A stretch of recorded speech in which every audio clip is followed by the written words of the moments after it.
बिस्मिल्लाहिर्रहमानिर्रहीम। तो बेटा आज की क्लास में जो हमने टॉपिक शुरू करना है बेसिकली वो भी एक एडजस्टमेंट है और डेप्रिसिएशन है। और डेप्रिसिएशन का ताल्लुक जो है वो एसेट्स के अंदर जो प्रॉपर्टी प्लांट इक्विपमेंट है उनसे है। तो सबसे पहले इन तमाम चीज़ों को रिकॉल कर लेते हैं, फिर हम मूव करते हैं डेप्रिसिएशन की तरफ। सबसे पहले रिकॉल करते हैं डेफिनेशन एसेट की। Assets are resources, resource controlled by entity. Asset resources हैं। रिसोर्स बोलने का मतलब क्या है? उनके आने की कोई ना कोई सोर्स होगी, वो खुद कहीं से जनरेट हुए होंगे। तो एसेट्स खुद क्या हुए? रिसोर्सेज हुए। क्योंकि एसेट को सोर्स जो करता है या तो इक्विटी करता है या वो लायबिलिटी करता है। ठीक है जी। Assets are resources, resource owned by an entity, resource controlled by entity, sorry, a resource controlled by an entity as a result of past event from which future economic benefits are expected to the flow to the entity। यानी वो resources जो कोई भी entity control करती है उसके लिए ownership होना जरूरी नहीं है, बात तफसील से हो चुकी है शुरू में। और उन रिसोर्सेस का आपको इकोनॉमिक बेनिफिट मिलना क्या हो बाकी हो। तो जिस चीज पे भी हमने खर्चा किया है, अगर वो खर्चे का हमें इकोनॉमिक बेनिफिट मिलना क्या है बाकी है, तो इसका मतलब क्या है? वो हमारे लिए क्या है? वो एक्सपेंडिचर हमारे लिए क्या है? वो एसेट है। उस एक्सपेंडिचर को हम बोलेंगे कैपिटल एक्सपेंडिचर। क्या हम उसको कैपिटलाइज कर देंगे, उसको हम एसेट मान लेंगे, और जब वो एक्सपायर हो जाएगा तो एक्सपायर करके क्या बना देंगे? उसको एक्सपेंस बना देंगे। यस और नो? जवाब दें। प्रीपेमेंट क्या था? एक्सपेंडिचर था ना, लेकिन पेमेंट हुई थी उसकी इकोनॉमिक बेनिफिट मिलने से पहले। तो पहले आपने प्रीपेड बना दिया था, और जैसे इकोनॉमिक बेनिफिट हासिल कर लिया तो एक्सपायर करके क्या बना दिया? एक्सपेंस बना दिया। बड़ी सिंपल सी बात हो गई, कोई मुश्किल बात नहीं है इसके अंदर। अच्छा, आगे बात करते हैं। तो एसेट्स में से एक एसेट्स की मखसूस टाइप है, उसको क्या बोलेंगे हम? Property plant equipment. और बाज लोग इनको क्या बोलते हैं? Fixed assets. ये मैंने शुरू में आपको समझा दिया था। जवाब दें। फिक्स एसेट्स बोलें या प्रॉपर्टी प्लांट इक्विपमेंट बोलें, बात एक ही है। बीकॉम वाले ज्यादातर फिक्स एसेट्स बोलते हैं, और हम लोग ज्यादातर क्या बोलते हैं? प्रॉपर्टी प्लांट इक्विपमेंट बोलते हैं। तो इसमें कंफ्यूज मत होइएगा बेटा, फिक्स एसेट का मतलब प्रॉपर्टी प्लांट इक्विपमेंट ही है। Property plant equipment are tangible items held for production, selling and distribution, administration and rental to others। Property plant equipment tangible items हैं, काम आते हैं, फंक्शन क्या परफॉर्म करते हैं? काम आते हैं प्रोडक्शन के, काम आते हैं सेलिंग एंड डिस्ट्रीब्यूशन के, काम आते हैं एडमिनिस्ट्रेशन के, या फिर काम आते हैं रेंटल टू अदर्स के। और बाय नेचर क्या है? नॉन करंट है, मतलब टेंजेबल है, फिजिकली एग्जिस्ट करते हैं। इन चार में से कोई एक फंक्शन परफॉर्म करते हैं और हमें इकोनॉमिक बेनिफिट देंगे for more than one accounting period. उसका मतलब क्या हुआ? They are non current assets. तो ये सारी बातें इन डिटेल शुरू के लेक्चर्स में मैं तफसील से कर चुका हूँ, लेकिन जस्ट रिकॉल करवा रहा हूँ आपको भी। अच्छा जी, हमने कहा ये जो बराबर में आपके सामने लिखा हुआ है, ये क्या है? Classes of property plant equipment. तो प्रॉपर्टी प्लांट इक्विपमेंट को हम इन एग्जाम्पल्स के थ्रू जानते हैं, या इन नेम्स के थ्रू हम जानते हैं। Land, building, plant and machinery, furniture and fixtures, equipment, vehicle, aircraft, ships and bearing plants. हमने कहा अगर लैंड और बिल्डिंग फैक्ट्री है तो काम आ रही है प्रोडक्शन। हमने कहा लैंड और बिल्डिंग अगर वेयर हाउस है तो काम आ रहा है एडमिनिस्ट्रेशन के। हमने कहा लैंड और बिल्डिंग अगर लैंड और बिल्डिंग वेयर हाउस है तो काम आ रहा है सेलिंग एंड डिस्ट्रीब्यूशन के। हमने कहा अगर लैंड और बिल्डिंग कोई ऑफिस है, हेड ऑफिस है, तो काम आ रहा है एडमिनिस्ट्रेशन के। और अगर लैंड और बिल्डिंग जरूरत से ज्यादा है तो काम आ रहा है रेंटल टू अदर्स के। ठीक है, ये बात समझ में आती है बेटा आप लोग? प्लांट एंड मशीनरी काम आ रहा है किसके? प्रोडक्शन के। फर्नीचर फिक्सचर ज्यादातर कहाँ रखा होता है? हेड ऑफिस के अंदर।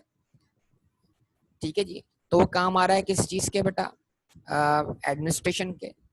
उसके बाद लेकिन अगर मैं कहता हूँ भाई एक जोंग या क्या कहते हैं मोबलिंग, इनकी जो कंपनी के ऑफिस खुले होते हैं जहाँ से उनकी बेसिकली सेल चल रही होती है, तो वो उनका सेल पॉइंट होता है। वहां पे जो फर्नीचर रखा है ना, वो फर्नीचर कस्टमर्स को फैसिलिटेट करने के लिए। तो सेल्स आउटलेट पे रखा हुआ जो फर्नीचर है जो उनके यूज में है, इन्वेंट्री नहीं। तो ऐसा फर्नीचर फिक्सचर असल में काम आ रहा है किसके? सेलिंग एंड डिस्ट्रीब्यूशन के। मतलब ताकि कस्टमर्स वहां के बैठ सकें, आपके सेल्स फंक्शन जो है वो मुतासर ना हो, सो ऑन।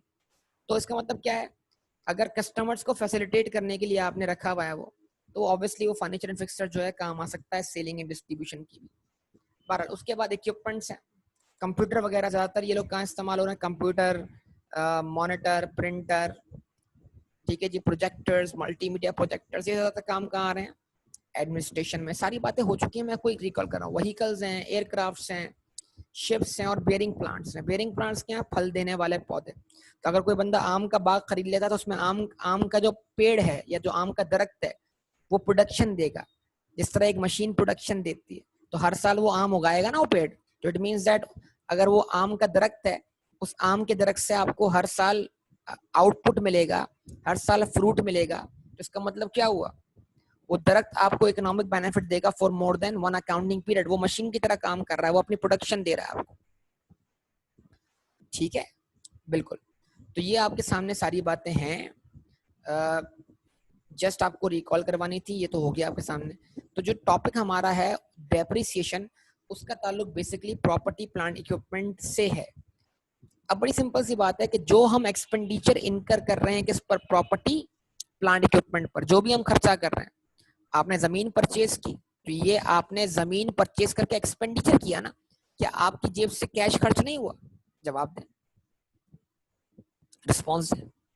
आपने बिल्डिंग खरीदी, तो क्या आपकी जेब से कैश खर्च नहीं हुआ? आपने प्लांट एंड मशीनरी खरीदा, क्या आपकी जेब से कैश खर्च नहीं हुआ? तो जो आप प्रॉपर्टी प्लांट इक्विपमेंट के ऊपर कैश खर्च कर रहे हैं, तो उस कैश के बराबर आप कैश या बैंक तो क्रेडिट कर देंगे, लेकिन उतने अमाउंट से आप प्रॉपर्टी प्लांट इक्विपमेंट क्या करेंगे, डेबिट कर देंगे। और जैसे आपने प्रॉपर्टी प्लांट इक्विपमेंट डेबिट कर दिया, तो आपने cost of property plant equipment को क्या मान लिया, एसेट मान लिया। क्या मान लिया, एसेट। मतलब जितना खर्चा आपने प्रॉपर्टी प्लांट इक्विपमेंट पे किया है, जितना कैश आपने प्रॉपर्टी प्लांट इक्विपमेंट पे खर्च किया है, उस कैश के बराबर आपने प्रॉपर्टी प्लांट इक्विपमेंट को डेबिट करके क्या मान लिया, एसेट मान लिया ना। यस और नो, जवाब दीजिए। तब यहां पर बेटा सबसे पहली इंपॉर्टेंट जो डेफिनेशन है ना, वो हमारे लिए क्या है, कॉस्ट है। इसको सुनना और समझना, कॉस्ट।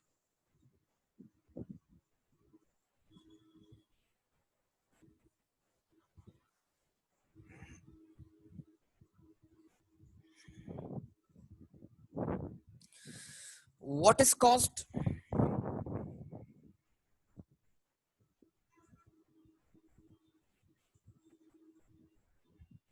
कैश और कैश इक्विवेलेंट पेड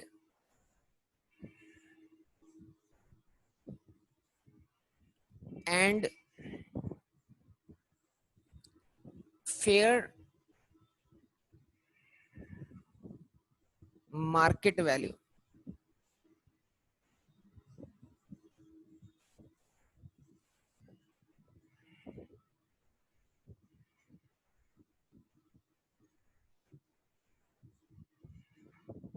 और fair market value of an asset given up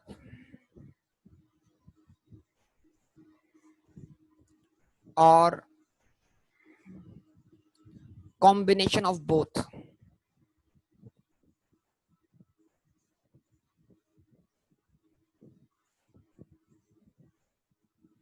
ठीक है जी, किसी भी एसेट की कॉस्ट क्या है, उसके लिए जो आपने जितना कैश एंड कैश इक्विवेलेंट खर्च किया है वही उसकी कॉस्ट है। यस और नो, जवाब दीजिए, मुझे जवाब दीजिए, रिस्पॉन्स दीजिए सब लोग। तो इस डेफिनेशन के हिसाब से कॉस्ट कितने तरीकों से आ सकती है, मैं आपको समझाने जा रहा हूं। वो सिचुएशन आपके सामने रखता हूं, जरा देखिएगा प्लीज।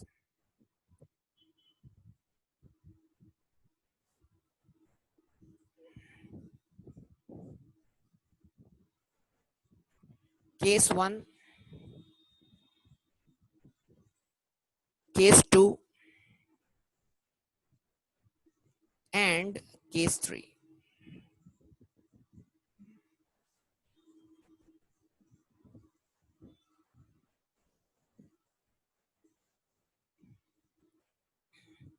देखिएगा,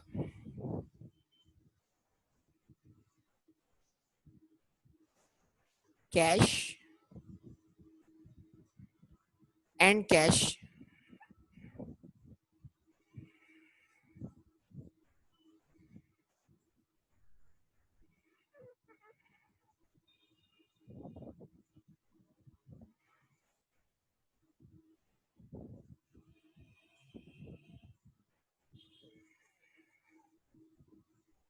cash paid fair market value given up.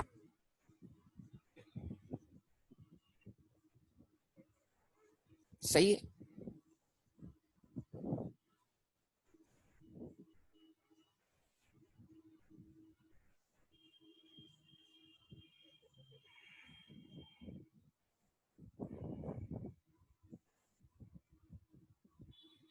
ठीक है, अब जरा देखिएगा, हम इसकी परचेज कॉस्ट वर्कआउट कर रहे हैं असल में। कैश और कैश इक्विवेलेंट पेड और fair market value of an asset given up और कॉम्बिनेशन ऑफ बोथ। बड़ी सिंपल सी बात है। मतलब फर्ज कीजिए आप अपने बिजनेस के लिए एक एसी परचेज करते हैं, यस और नो? एसी क्या है आपके लिए? इक्विपमेंट है। जवाब दें, रिस्पॉन्स करें बेटा, रिस्पॉन्स करें। अच्छा, फर्ज कीजिए कि आपने एसी परचेज किया मार्केट से कितने का? फॉर एग्जाम्पल आपने एक एसी परचेज किया मार्केट से 45,000 का। ठीक है, तो आपने 45,000 दिए, आपकी जेब से कितना पैसा खर्च हुआ? 45,000। तो आपने कितना कैश पे किया? 45,000, यस और नो? 45,000 से कैश या बैंक क्या किया आपने? क्रेडिट कर दिया। और 45,000 से आपने एसी या इक्विपमेंट क्या कर दिया? डेबिट कर दिया। रिस्पॉन्स करें, यस और नो? हर बच्चा रिस्पॉन्स करे। तो इसका मतलब जितने अमाउंट से आपने एसेट यानी एसेट को डेबिट किया, इक्विपमेंट को डेबिट किया, एसी को डेबिट किया, वही तो उसकी कॉस्ट है। कैश और कैश इक्विवेलेंट पेड, कैश या कैश जैसी कोई चीज जो लोग एक्सेप्ट कर लेते हो। ठीक है, तो जनाब कितना कैश पे किया? 45,000। रिस्पॉन्स करें। तो इट मींस जो कैश पे किया उतने का आपने एसी परचेज कर लिया। सही है। अच्छा जी, वो आपने वो स्कीम्स देखी होंगी, पुराना एसी दें और नया एसी लें, पुराना फ्रिज दें और नया फ्रिज लें। ठीक है, ऐसा ऐसी स्कीम्स देखी होंगी। क्या ख्याल?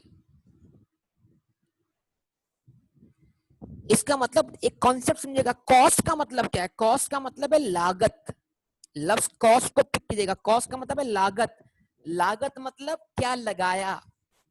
तो आपने एसी हासिल करने के लिए क्या लगाया? आपकी जेब से क्या गया?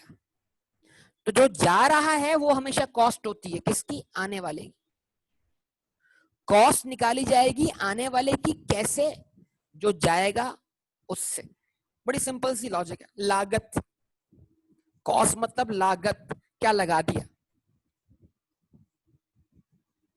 क्या लागत आएगी, समझे? तो मतलब आपने एसी खरीदने में कितना कैश लगा दिया? जितना कैश लगा दिया वही उसकी कॉस्ट है। कोई मुश्किल बात? चलें आगे। अच्छा, अब वो स्कीम, दूसरी वाली स्कीम, पुराना एसी दें और नया एसी लें। तो मतलब क्या पुराना एसी देकर नया एसी मिल जाएगा क्या बेटा? ऐसे ही मिल जाएगा? आपने बोला ये लो पुराना, अब लाओ लाओ नया दो। वो बोलेगा भाई एक पुराना एक नए के बराबर थोड़ी होगा। ये तो पॉसिबल नहीं है कि आप खाली पुराना ला के दो और हमें बोलो नया ले जाओ। या तो आप पुराने बहुत सारे लाओ, उसके बदले एक नया ले जाओ, या फिर डिफरेंस आप पे करो पेमेंट की शक्ल में। यस और? तो अब सिचुएशन नंबर 2 देखिएगा। देखिए, आपने कहा भाई मैं तो कोई कैश पे नहीं कर रहा, हाँ मेरे पास 3 एसी रखे हुए हैं पुराने, अगर मैं इनको बेचूं मार्केट में तो हर एक के बदले मुझे 15-15 हजार मिलेंगे। तो अगर मैं 3 एसी बेच दूं मार्केट में तो मुझे कितने मिल जाएंगे? 45,000 रुपए। यस और no? Response please, response please. तो अगर हमारे पास 3 पुराने एसी रखे हुए हैं जिसको अगर हम मार्केट में बेचें 15-15 हजार रुपए के हिसाब से, तो 3 एसी के बदले हमारी जेब में कितना पैसा आया? 45,000 रुपए। तो हम इतनी मेहनत कौन करे कि पहले 3 पुराने एसी बेचे मार्केट में 15-15 हजार के, उससे जेब में लाएं 45,000 रुपए, फिर खरीदने जाए नया एसी। हम क्या बोलते हैं? बोलते हैं एक्सचेंज कर लेते हैं। एक्सचेंज, एक्सचेंज मतलब मैं आपको अपने 3 पुराने एसी दे देता हूं जिनकी मालियत जो है वो 15-15 हजार रुपए है, ठीक है? टोटल कितनी मालियत है? रिस्पॉन्स करें प्लीज, टोटल कितनी मालियत है? 45,000 रुपए। तो आप मेरे 3 45,000 वाले एसी रखकर मुझे एक 45,000 वाला एसी दे दें, सिंपल बात। बराबर हो गया ना इक्वेशन? यस और नो? तो अब सवाल क्या है? अब सुनेगा बात को, गौर से सुननी है बात आपने। अब आने वाले एसी की कॉस्ट क्या है? जाने वाले एसेट की मार्केट वैल्यू जो मैंने सरेंडर कर दी।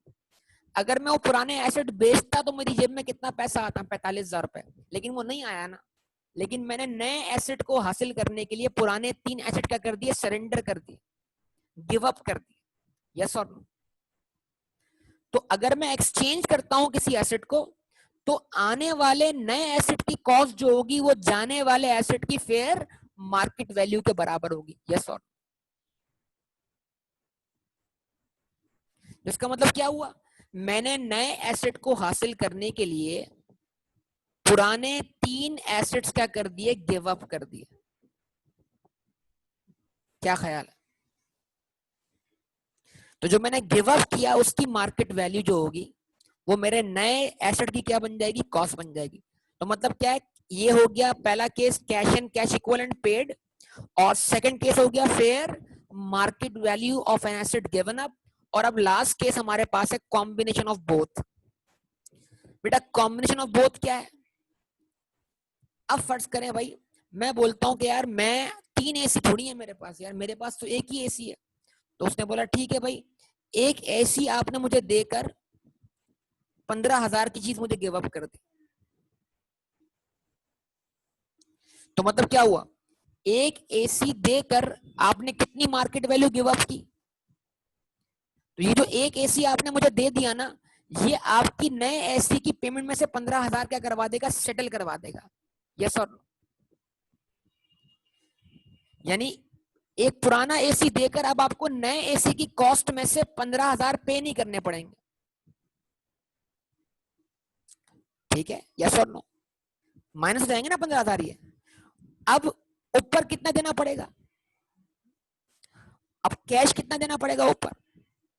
अगर नया एसी 45,000 का है और हम 15,000 का पुराना एसी दे देते हैं, तो ऊपर कितना देना पड़ेगा? 30,000 रुपए। Very good. तो 30,000 रुपए क्या है? Cash paid. तो अब हम क्या कर रहे हैं बेटा? अब हम नया एसी 2 तरीकों से खरीद रहे हैं, 2 तरीकों से। कैश देकर, तो जितना कैश दिया वो भी हमारी कॉस्ट है, 30,000 रुपए हमारी कॉस्ट बन गए। और जो हमने पुराना एसी सरेंडर किया उसको बेचकर भी हमारी जेब में 15,000 रुपए आ सकते थे ना बेटा। लेकिन इसका मतलब क्या है? हमने उसको 15,000 का बेचा नहीं, बल्कि नए के बदले एक्सचेंज कर लिया। तो इसका मतलब क्या हुआ? हमने नया एसी 2 तरीकों से खरीदा, 30,000 रुपए कैश देकर और 15,000 की चीज गिव अप करके। तो अब भी हमारे नए एसी की कॉस्ट क्या है? 45,000 रुपए। कैश और कैश इक्विवेलेंट पेड और fair market value of asset given up और कॉम्बिनेशन ऑफ बोथ। यस और नो? जवाब दीजिए, रिस्पॉन्स कीजिए। इसका मतलब क्या हुआ? तीनों केसेस के अंदर कॉस्ट क्या आई?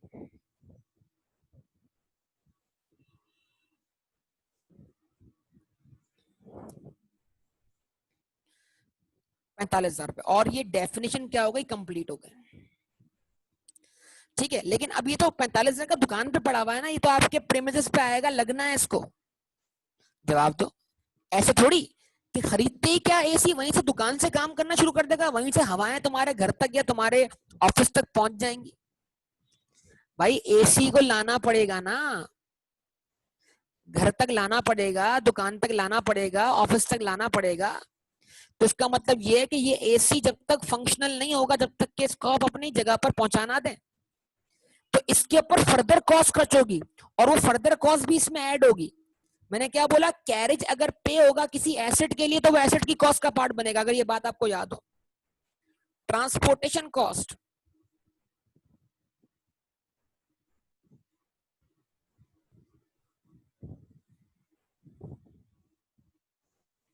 तो फर्ज कर लें इस पर आपने 500 रुपए ट्रांसपोर्टेशन कॉस्ट पे कर दी, 500 रुपए खर्च करके इसको आप घर लेकर आ गए, ऑफिस लेकर आ गए, शॉप पे लेकर आ गए, तीनों केसेस में। अच्छा भाई, अब ये आपके ऑफिस भी पहुंच गया एसी, तब भी रेडी हो गया, तब भी रेडी हो गया कि ये बिल्कुल रेडी है, ये काम करना शुरू हो गया, या किसी बंदे को बुलवाना पड़ेगा इसकी फिटिंग करने के लिए, इंस्टॉलेशन करने के लिए। इंस्टॉल होगा, वायरिंग लगेगी, इन सब पे खर्चा होगा कि नहीं होगा?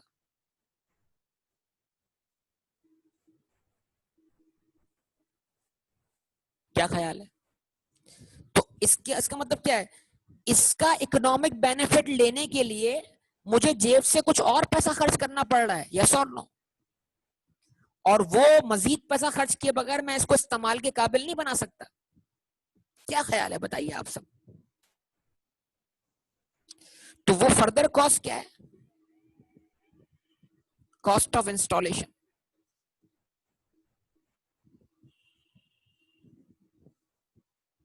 मिसाल के तौर पे वायरिंग और सब लगाकर 4500 रुपए लग गए इंस्टॉल होने में।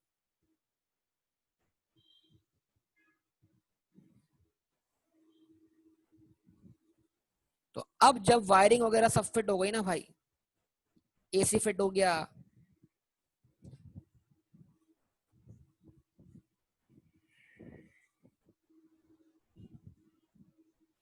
और आपने कहा कि अब तो हम एसी चलाएं, ठंडी हवा के मजे करें, तो जैसे ही आपने एसी का बटन या ब्रेकर ऑन किया और जैसे रिमोट का बटन दबाने वाले थे, लाइट चली गई, तो आप जो है वो एसी की ठंडी हवा से महरूम रह गए। बहरहाल, तो भाई लग गया, अब ये अवेलेबल फॉर यूज है। अब आपको जो है एसी चलाने के लिए, जिस तरह गाड़ी चलाने के लिए आपको पेट्रोल चाहिए ना, पेट्रोल क्या है, डे टू डे कॉस्ट है, इस तरह आपको एसी चलाने के लिए डे टू डे कॉस्ट खर्च करनी है। और डे टू डे कॉस्ट क्या है, इलेक्ट्रिसिटी। अब इलेक्ट्रिसिटी होगी तो चलेगा, नहीं होगी तो नहीं चलेगा। अब उस इलेक्ट्रिसिटी का इंतजाम आप कैसे करते हैं, ये आपके ईमान पे डिपेंड करता है। ठीक है, अच्छा जी। तो इसका मतलब क्या है, इसके बाद फर्दर जो कॉस्ट होगी वो डे टू डे कॉस्ट है, वो रनिंग कॉस्ट है, उसका एसेट की कैपिटलाइजेशन को ताल्लुक नहीं। मतलब लगने के बाद हमने बोला यार ये कितने का लिया तुमने, तो बोल रहा है सब कुछ करने के बाद ये मुझे कितने का पड़ा भाई, मुझे ये पड़ा 50,000 रुपए का। लगने के बाद कितने का पड़ा, जब ये चलने की पोजीशन में आया तो कितने कितने तक का लग गया, ये कितने पैसे खर्च हो गए थे इसके ऊपर भाई, 50,000 रुपए। तो 50,000 से मेरी अकाउंटिंग बुक्स के अंदर ये एसी कैपिटलाइज है बतौर एसेट। इसके बाद जो इसको चलाने की कॉस्ट है वो कैपिटलाइज नहीं है, क्योंकि ये अवेलेबल फॉर यूज हो गया है, वो रनिंग कॉस्ट है। रनिंग कॉस्ट जो है वो क्या है, रिकरिंग है बाय नेचर, वो होती रहेगी, उसका इकोनॉमिक बेनिफिट हमें मिलता रहेगा, उसका बिल हम पे करते रहेंगे। तो उसको हम कैपिटलाइज नहीं करेंगे, उसको हम इसकी कॉस्ट में ऐड नहीं करेंगे। ये सारी बातें समझ में आती हैं। तो जिस टाइम पर ऐसी अवेलेबल फॉर यूज हो गया, मतलब ये चलने के काबिल हो गया, उस पॉइंट तक जो है वो कॉस्ट कैपिटलाइज होना स्टॉप हो गई। टॉपिक ये वाला बहुत डिटेल है, लेकिन इन शॉर्ट अभी आपको समझाया है, फिर डिटेल में किसी और पॉइंट पे समझाऊंगा। यस बेटा, जवाब दे दें आप मुझे सब लोग। तो आपने बोला सर लग के कितने का पड़ा भाई, 50,000 का पड़ गया। क्लियर, कोई मुश्किल बात तो नहीं है? रिस्पॉन्स दीजिएगा बेटा, सही है ना? चलें जी, ओके।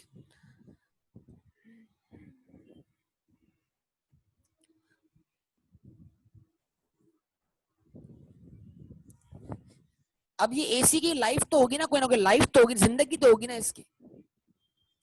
कि भाई ये 5 साल चलेगा, 10 साल चलेगा, मतलब ये कितना अरसा हमें इकोनॉमिक बेनिफिट देगा। कम से कम 5 साल तो लाइफ होनी चाहिए एसी की, कंप्रेसर की, आउटर की, दीगर चीजों की।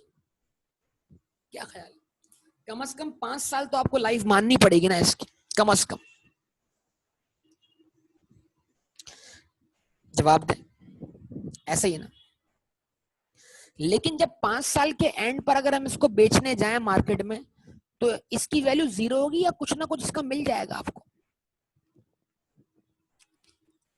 इसमें मेटल लगा हुआ है, स्क्रैप, जिसको हम स्क्रैप भी करते हैं तब भी हमें क्या होगा, स्क्रैप मतलब आउटर इसकी बॉडी है। नहीं जरूर नहीं 15,000, 15 जरूर नहीं 15,000 मिले, मतलब डिपेंड करता है आपने यूज कैसे किया हुआ है। कुछ ना कुछ तो मिलेगा ना यार, किलो के हिसाब से बिक जाएगा, वजन के हिसाब से लोहा। क्या ख्याल है?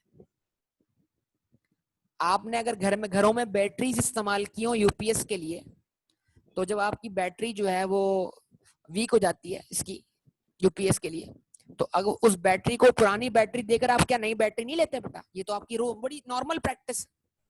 और वो पुरानी बैटरी जो है वो बआसानी 4,000 5,000 बिक जाती है ना, ऐसा ही है ना। तो इसका मतलब क्या है, एक चीज जिसकी लाइफ आपके लिए खत्म हो गई है, फिर भी उसके अंदर इतनी वैल्यू है कि उसको स्क्रैप करके वजन के हिसाब से उसकी वैल्यू हासिल की जा सकती है। यस और क्या ख्याल, ऐसा है या नहीं, बताइए। ठीक है, तो अब ये बात बड़ी गौर से सुननी है आप। अब मैं यहाँ ला रहा हूँ किसको, डेप्रीसिएशन को, और बहुत तवज्जो से आपने सुनना है, what is depreciation.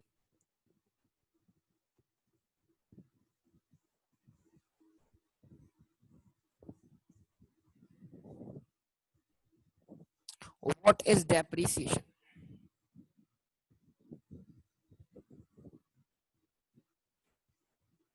What is depreciation.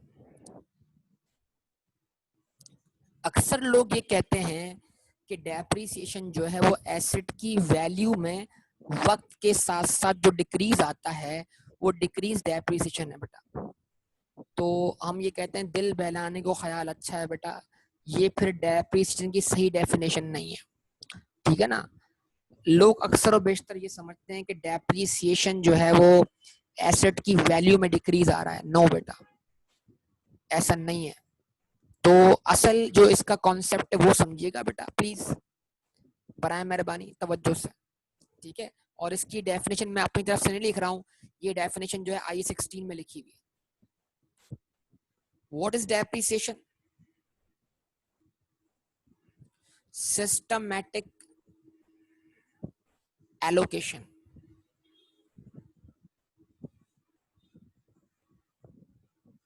of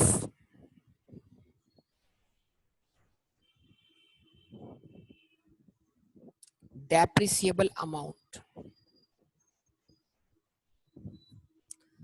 systematic allocation of depreciable amount over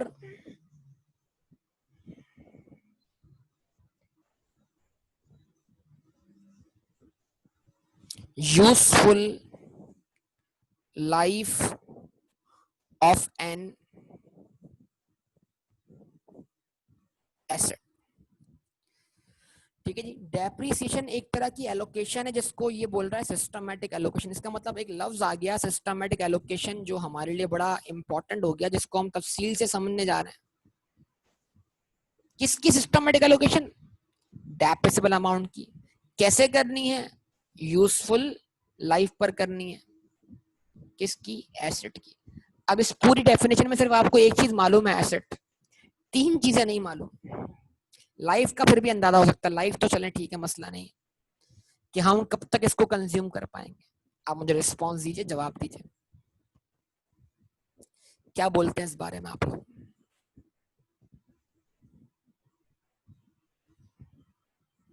क्या कहेंगे आप?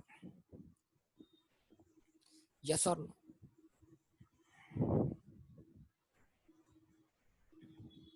तो अब सबसे पहली चीज जो है, ये एक एक करके हम सारी बातें समझने जा रहे हैं। तो सबसे पहली चीज जो हम समझने जा रहे हैं वो क्या है बेटा?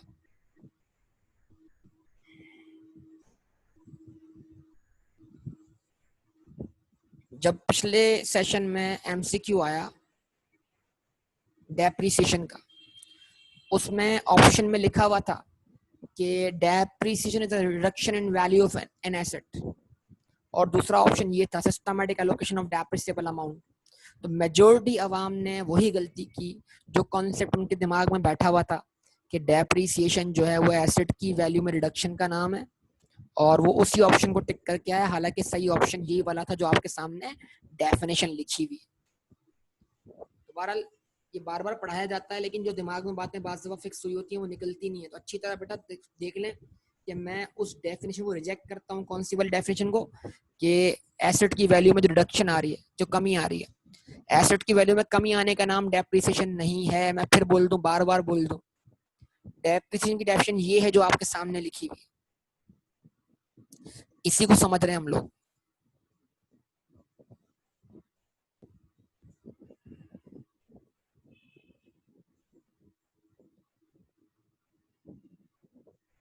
ठीक है जी, जवाब दें, रिस्पॉन्स दें बेटा।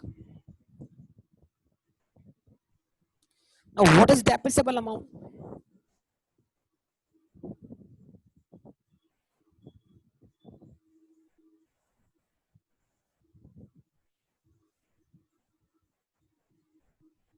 बड़ा सिंपल सा depth, cost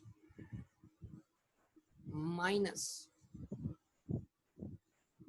residual value,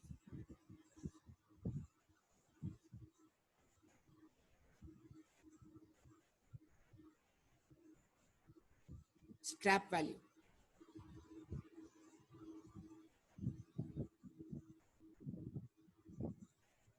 salvage value.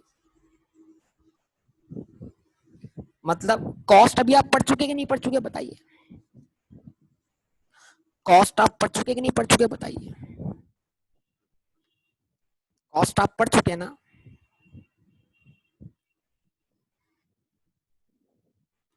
Cost आप पढ़ चुके ना?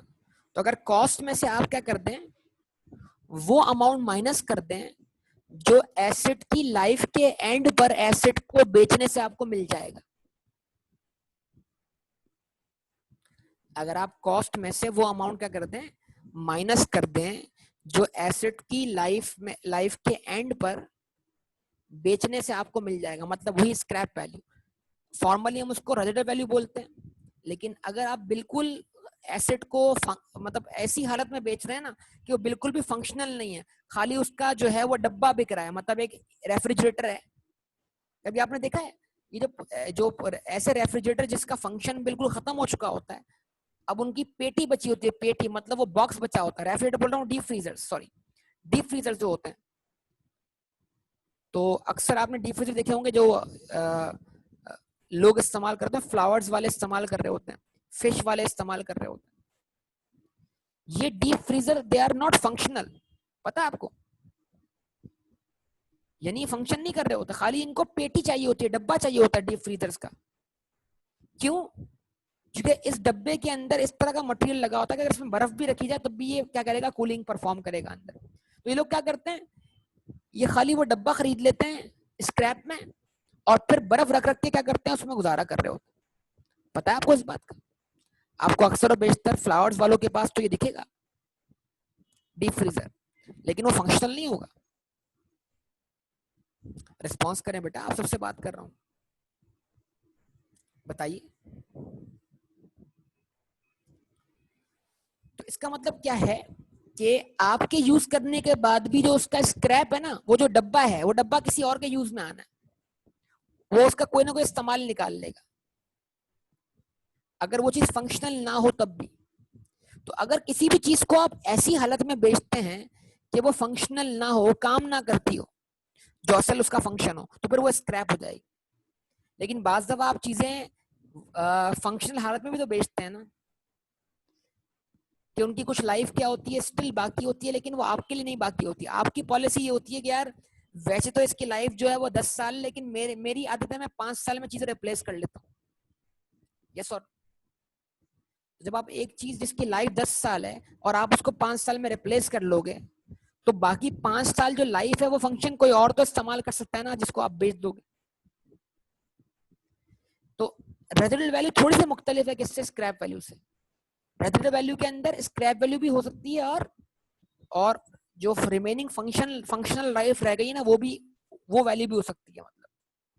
तो मतलब आप क्या समझते हो कि आप ये एसेट कब बेचोगे और जब बेचोगे तो उस वक्त आपको क्या कीमत मिलेगी, मतलब ये एक एस्टीमेट, एक अंदाजा है। तो करना क्या है, समझना जरा करना क्या है। मिसाल के तौर पे अभी अगर हमने जो एग्जांपल ली है उसमें एसी की कॉस्ट कितनी आई, 50,000 आ गई। 50,000 क्या आप मानते हैं अभी पिछली कैलकुलेशन के हिसाब से 50,000 हमारी कॉस्ट थी? रिस्पॉन्स दीजिए, जवाब दीजिए सब लोग।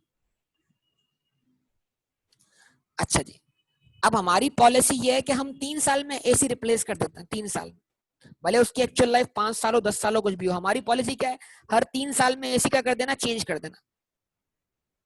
तो हम समझते हैं कि 3 साल बाद ये एसी जो होगा ये 17,000 का बिक जाएगा। ये हमारा एक अंदाजा है, हमारा रफ एस्टिमेट है। तो 50,000 माइनस 17,000 अब कितना हुआ, बैलेंस कितना बचा, क्या बैलेंस बचा बेटा, 33,000। तो इस 33,000 को मैं क्या बोलूंगा, डेप्रीसिएबल अमाउंट। कि मैंने डेप्रिशिएट किसको करना है, पूरे 50,000 को डेप्रिशिएट नहीं करना, मैंने 50,000 में से रेजिडुअल वैल्यू निकालकर जो बचेगा जिसको मैं नाम दूंगा डेप्रिसिएबल अमाउंट को, मुझे उसको डेप्रिशिएट करना। मतलब अगर आपने कोई प्री पेमेंट की है तो जितनी प्री पेमेंट एक्सपायर होगी उसको आप एक्सपेंस मानोगे ना। तो अब 50,000 जो आपने लगाए हैं एसेट में, उसमें से आप जितने का इकोनॉमिक बेनिफिट हासिल कर लोगे उतना हिस्सा कंज्यूम हो जाएगा, उतना हिस्सा एसेट से एक्सपायर होके क्या बन जाएगा, एक्सपेंस बन जाएगा। और इस एक्सपायरी को हम क्या बोलेंगे, डेप्रीसिएशन। तो बेसिकली बेटा depreciation represents the consumption of asset, the usage of asset.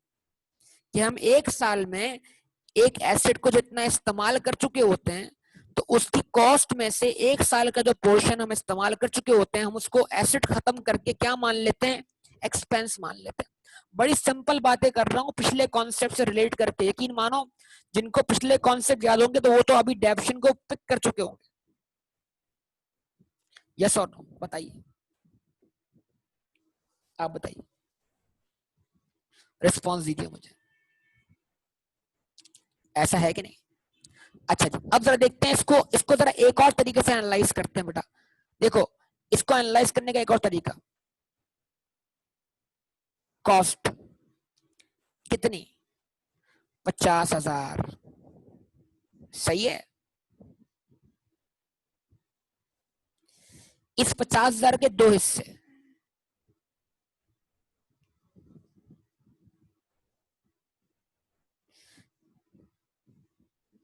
यानी मैंने ये सोचना है कि 50,000 का मुझे इकोनॉमिक बेनिफिट कैसे मिलेगा, ये 50,000 जो मैंने अपनी जेब से लगाए हैं ये वापस मेरी जेब में कैसे आएंगे। कुछ समझ पा रहे हैं मैं क्या बोलना चाह रहा हूँ। फिर मैं एक और कॉन्सेप्ट से रिलेट करूंगा इसको आगे चल के, क्यूएमटी जिंदा करेंगे इंशाल्लाह वापस से। क्यूएमटी आपकी क्यूएमटी, आपको क्यूएमटी भूलने नहीं देंगे इंशाल्लाह।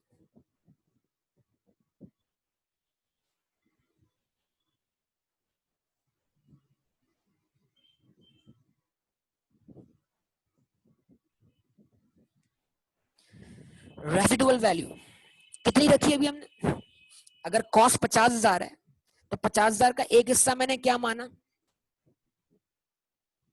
जवाब दे दें प्लीज बेटा। 50,000 का एक हिस्सा मैंने क्या माना भाई, 50,000 का एक हिस्सा क्या माना, रेसिडुअल वैल्यू कितना माना, 17,000 रुपए। तो अगर 50 में 17 निकाल लेते हैं रेसिडुअल वैल्यू तो जो बचता है उसको क्या नाम दे रहा हूं मैं,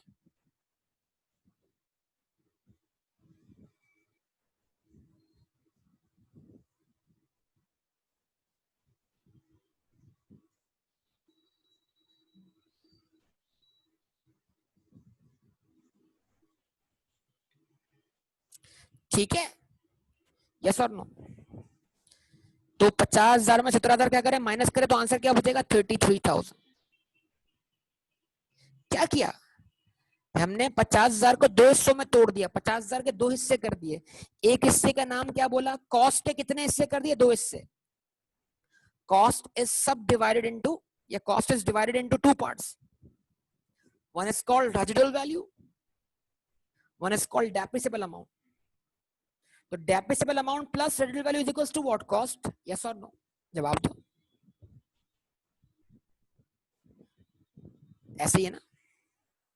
अच्छा अब सुनो, 50,000 मैंने अपनी जेब से खर्च किए, तो क्या कहते हो, अगर इस 50,000 को मैं एसेट मानता हूं, तो एसेट मानने का मतलब ये है कि इस 50,000 का मुझे इकोनॉमिक बेनिफिट मिलना चाहिए, यस और नो? इसका मुझे फायदा पहुंचना चाहिए, अभी तो ये 50,000 रुपए एसेट है। अगर इस 50,000 का मुझे इकोनॉमिक बेनिफिट मिल चुका या जाया हो गया, नहीं मिल पाएगा तो ये लॉस हो जाएगा, फिर तो ये एक्सपेंस बन जाना चाहिए। फिर ये एसेट बनने के लायक थोड़ी है। एसेट तो उसी को माना जाएगा जिसका इकोनॉमिक बेनिफिट मिलना बाकी हो। क्या ख्याल है आप लोगों का, बताइए, रिस्पॉन्स दीजिए।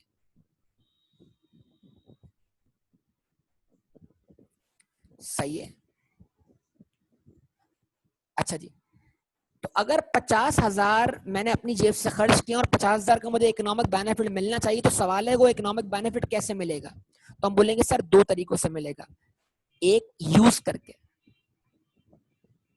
अब जो बात कर रहा हूं ना, वो कॉन्सेप्ट दिल वाला कॉन्सेप्ट है, मतलब वो कॉन्सेप्ट इंसान के दिल में आ सकता है, लिखा हुआ नहीं मिलेगा, मतलब अंडरस्टूड।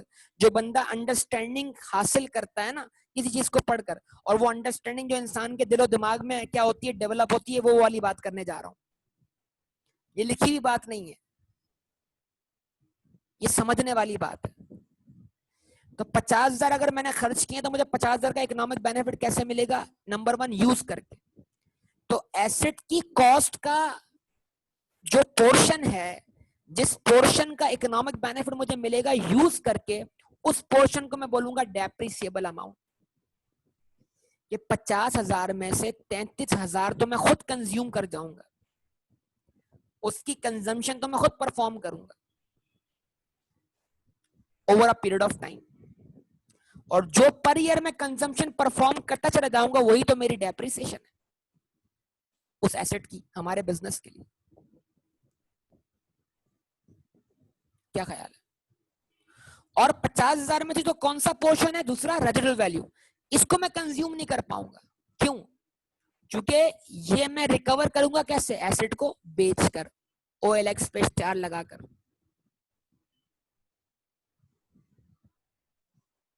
क्या ख्याल है? या एक्सचेंज करके। तो फिर रिपीट कर रहा हूं, रेजिडुअल वैल्यू एसेट की कॉस्ट का वो पोर्शन है जिसका इकोनॉमिक बेनिफिट मिलेगा एसेट को बेचकर, और डेप्रिसिएबल अमाउंट एसेट की कॉस्ट का वो पोर्शन है जिसका इकोनॉमिक बेनिफिट मिलेगा एसेट को यूज करके, कंज्यूम करके। तो अगर डेप्रिसिएशन एसेट के यूजेज को शो करती है, तो फिर हमें पूरी कॉस्ट को डेप्रिशिएट करना चाहिए या सिर्फ डेप्रिसिएबल अमाउंट को डेप्रिशिएट करना चाहिए?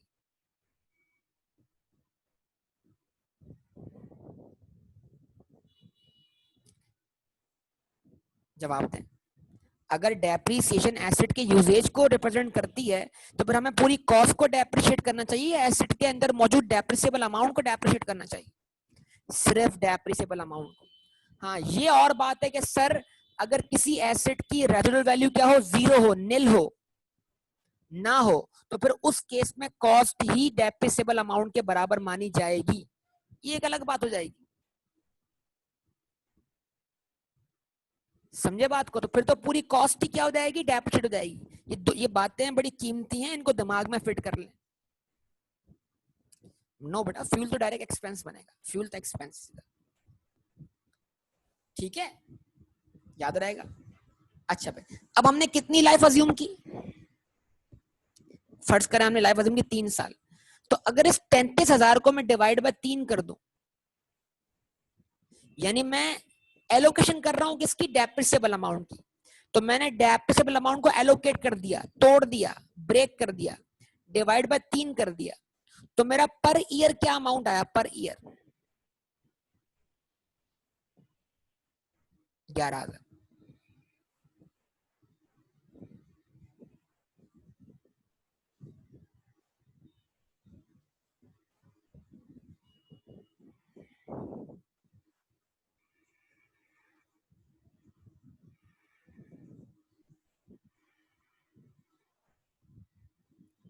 आ गया। यानी मैंने डेप्रिसिएबल अमाउंट के 3 टुकड़े कर दिए, फिलवक वो 3 टुकड़े बराबर दिख रहे हैं। तो इसका मतलब क्या हुआ, 3 टुकड़े करने का मतलब यह है कि हर साल 1 साल गुजरने पर इस डेप्रिसिएबल अमाउंट में से 11,000 कंज्यूम माने जाएंगे। यानी पर ईयर मुझे इस एसेट से 11,000 की कंजम्पशन क्या करनी है, रिकॉर्ड करनी है। मतलब 33,000 में से मैंने 11,000 का इकोनॉमिक बेनिफिट हासिल कर लिया। और ये 33,000 ऑब्वियसली 50,000 वाली कॉस्ट में क्या है, शामिल है। ये तो हमने कैलकुलेशन पर्पस के लिए अलग अलग किया है, otherwise 33,000 are included in what 50,000। तो इसका मतलब क्या हुआ, पर ईयर ये एसेट क्या हो गया, 11,000 से डेप्रीशिएट हो गया। यानी मुझे एसेट की कॉस्ट में से हर साल 11,000 कम करके उसको क्या मानना है, एक्सपेंस मानना है, जो कि मेरी पर ईयर एसेट की कंजम्पशन को क्या करेगा, रिप्रेजेंट करेगा। यस और जवाब दो। तो ये एक बिल्कुल बेसिक सा कॉन्सेप्ट आपसे डिस्कस किया है। अभी मैंने कोई एंट्री नहीं बनाई, इंशाल्लाह ये एंट्रीज वगैरह बनाते हैं हम अगली क्लास के अंदर, ठीक है। तो ये एक बुनियादी ढांचा आपके सामने रख दिया है, एक स्ट्रक्चर आपके सामने रख दिया है। इसी पॉइंट से कल की क्लास का करेंगे इंशाल्लाह, शुरू करेंगे। चूंकि एंट्रीज बनाऊंगा, फिर आपको एंट्री सिखाऊंगा, फिर आपको मेथड्स ऑफ डेप्रिसिएशन भी सिखाऊंगा, सारी बातें करेंगे इंशाल्लाह। ओके बेटा, यहाँ तक स्टॉप करेंगे, बाकी डिस्कशन अगली क्लास में। ओके, अल्लाह हाफिज।